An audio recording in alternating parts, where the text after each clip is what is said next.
Hey, what's going on, guys? I just want to take a moment to keep it real and kick it with you guys for a second.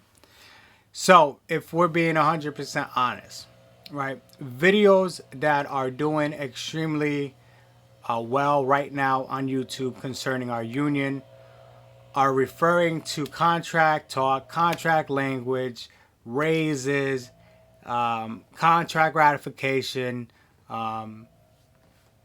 carrier increase in pay. All right. It all has to do with the economic portions of our contract. That's what you guys want. That's what people are looking for. If I'm being 100% honest, that's why you guys are being clickbaited.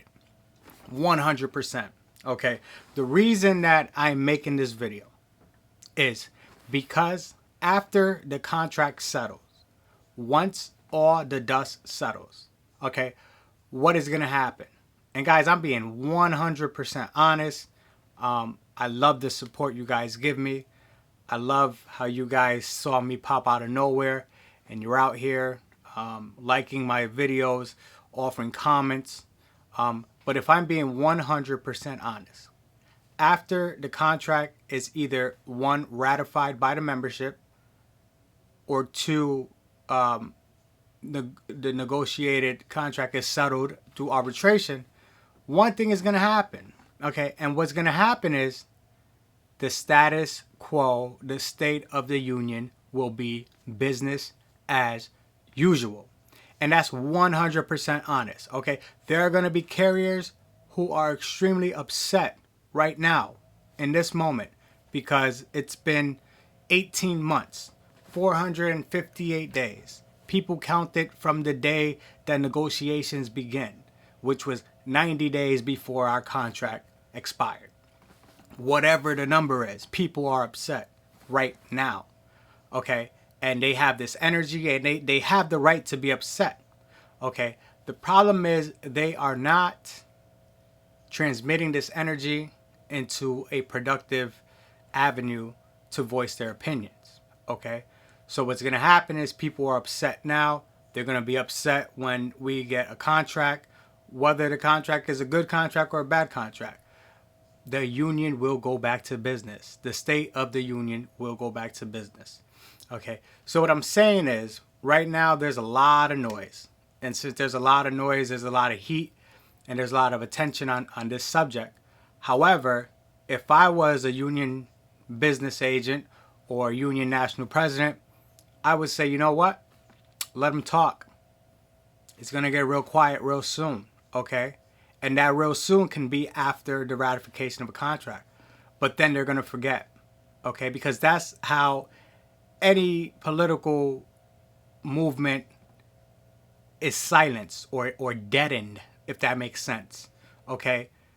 One, if you don't have the public support, if you don't have mass media coverage, and it's not being drilled on the television every day, it leaves the mind. And once it leaves the mind, something else comes in and fills the mind.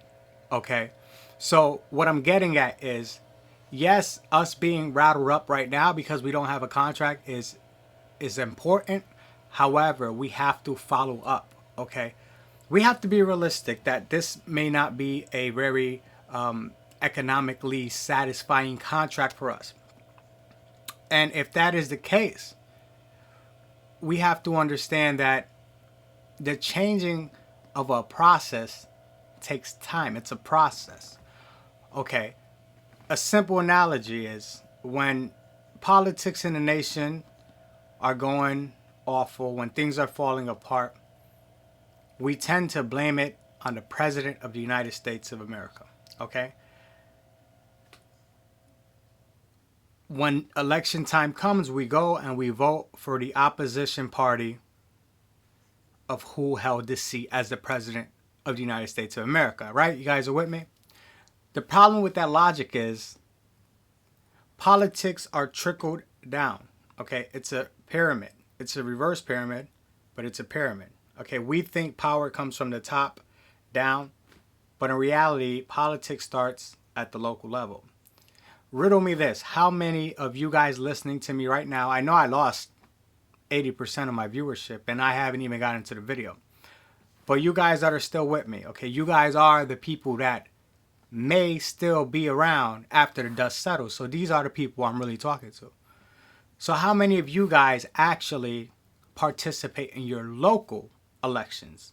Local elections are your aldermen, your councilmen, your mayors, your the councils that are the districts in your town, the local school boards, those kind of politics. How many people participate in those politics? The reason I ask is because that local politics, turns into state politics, So if we vote for our mayors and we vote for our councilmen, and then we vote for our legislators, okay, then we vote for our state senators, okay, that's all local politics.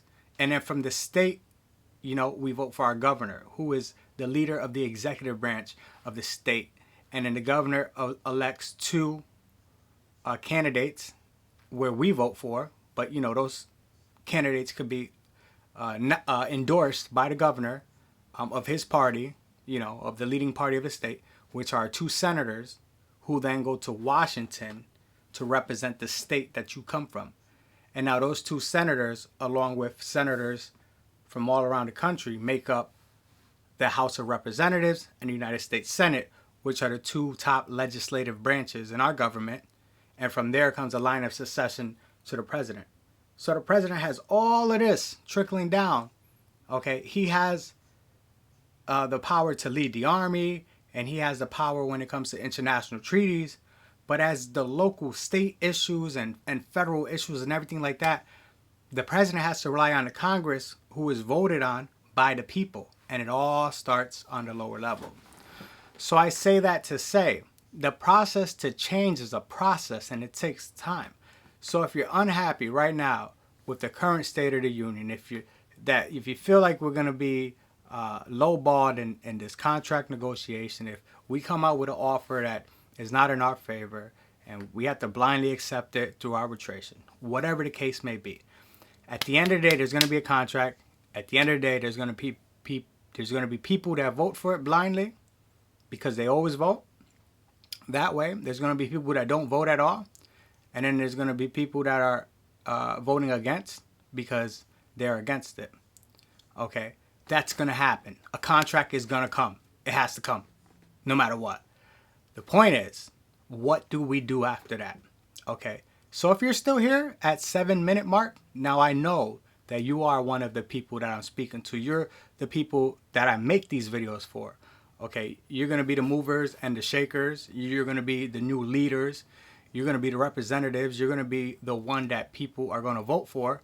Okay, and this is what happens now in this video. So now we, the people, okay, because it's easy to pay dues when you don't want to do anything in the union.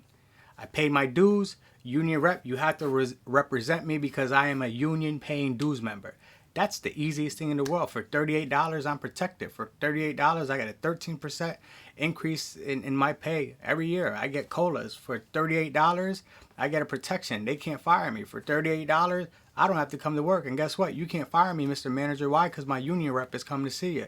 For $38, no, I'm not going to do that. No, it's against this law that for $38, it's too hot. I'm not working in the heat.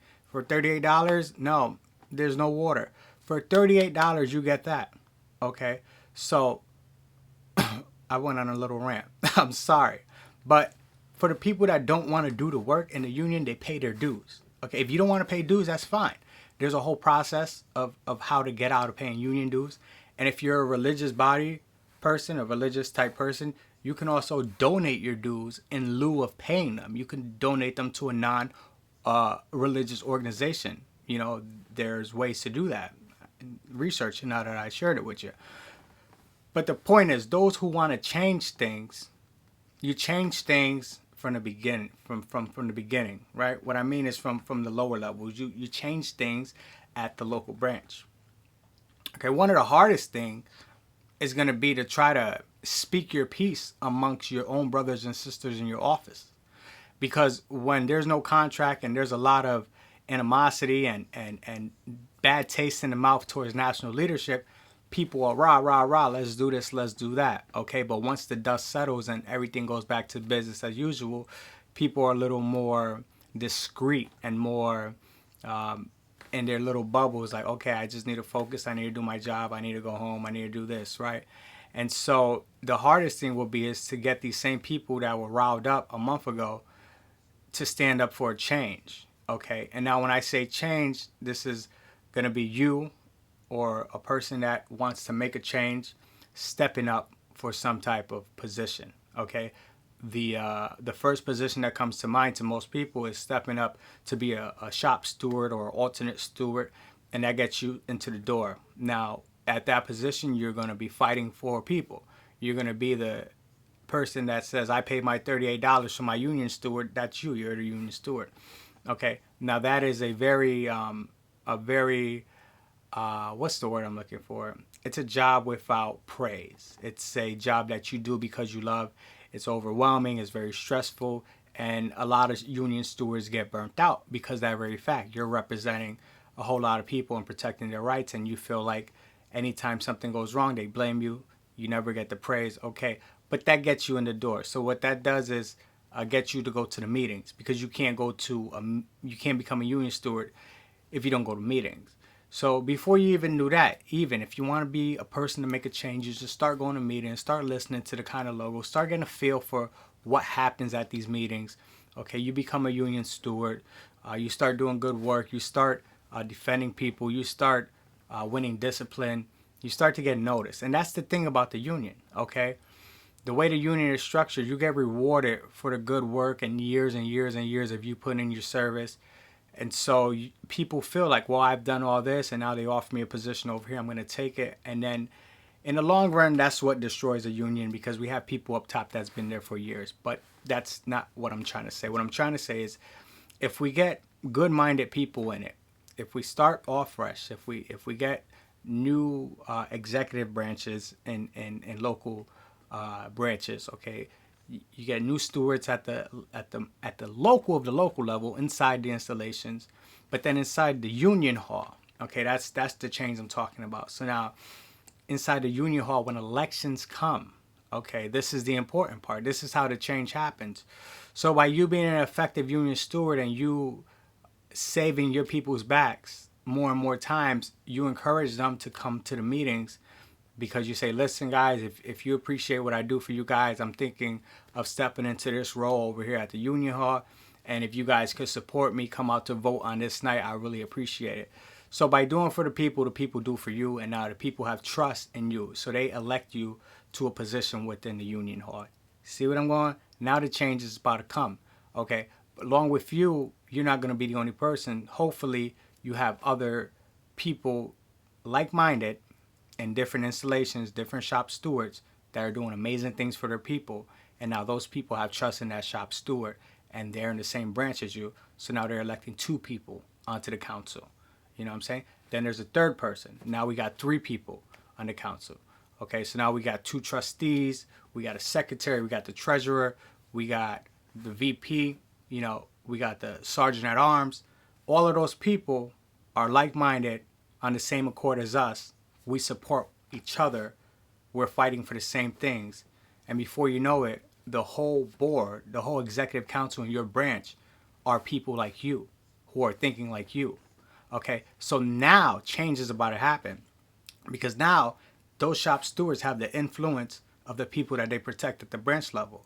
So now the people trust the people they elected. So now automatically, instantly, I should say, not automatically, but instantly, with a click of a finger, now we got brothers and sisters coming to the union meetings. Now we got people, all right, well, this union thing is you know, it's starting to work, because I know Mr. Jones over there, and he helped me do this because the manager was doing that. And I just want to say thank you, Mr. Jones, okay? So now Mr. Jones is like, well, you know what? Listen, I just stepped up because no one else was stepping up, and I felt like this was going wrong, and there's no reason that anybody should have felt this way, and the manager should talk to them. And it said, all right, Mr. Jones, well, you know what? This is still happening at this installation. And now you got Miss Patty over there. Yeah, it's happening over here on Market Street too. Then you got Miss Lewis over there.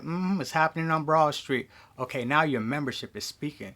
So now you got 4 different zip codes, 4 different installations, and they're all telling you the same thing that management is doing. So now the union is strong because people are speaking their talk. Okay, you got people at the board. People are listening. So now what are we going to do, union?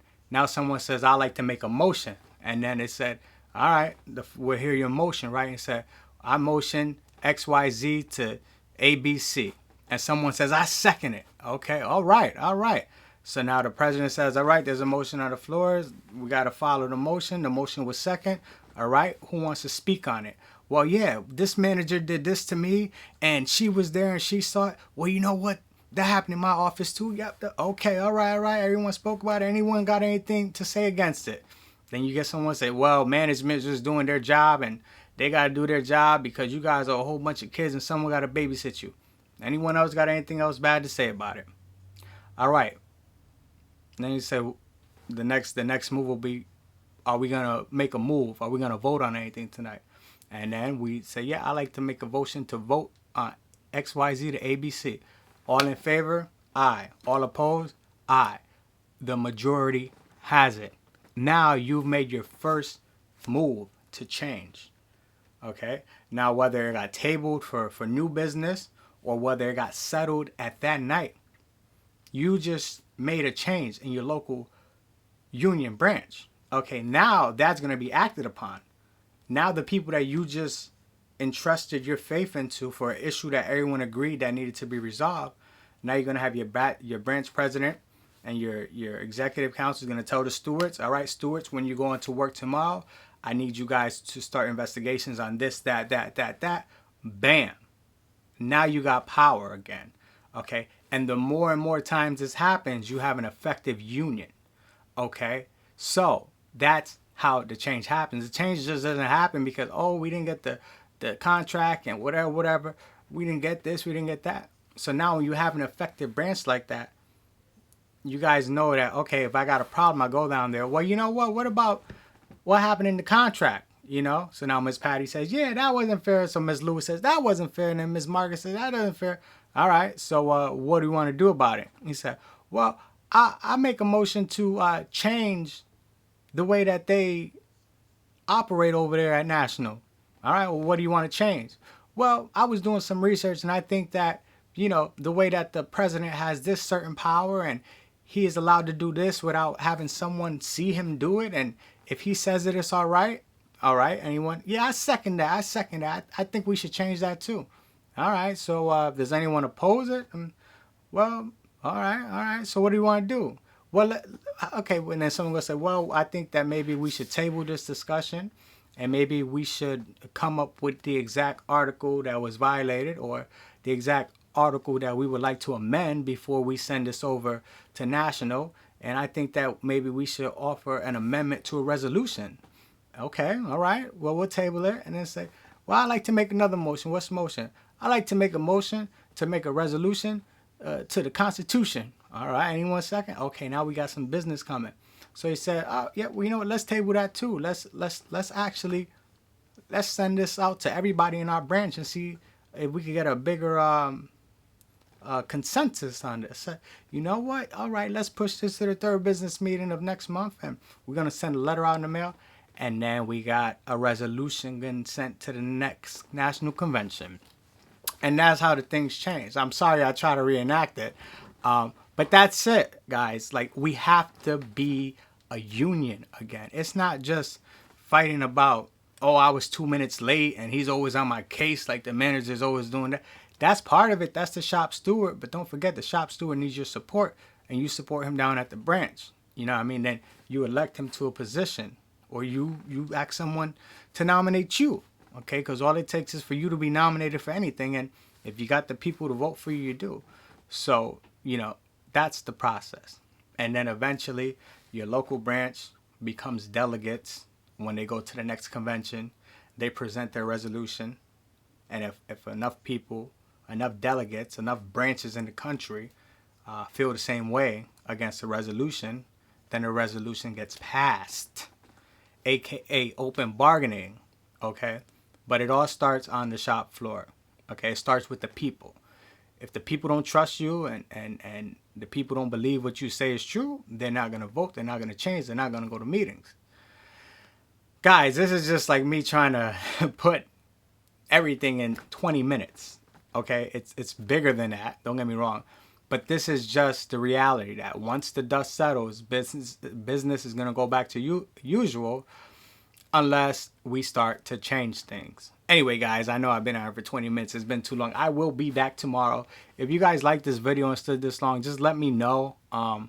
Like I said, I'm trying to create a channel that is going to survive this anticipation, this noise that's happening right now. I'm trying to be an effective person to bring information and to promote beneficial social change. You know, at the end of the day, we are organized labor, and we have to support all organized labor. We have to support those people who have not received organized labor because they are being pushed down.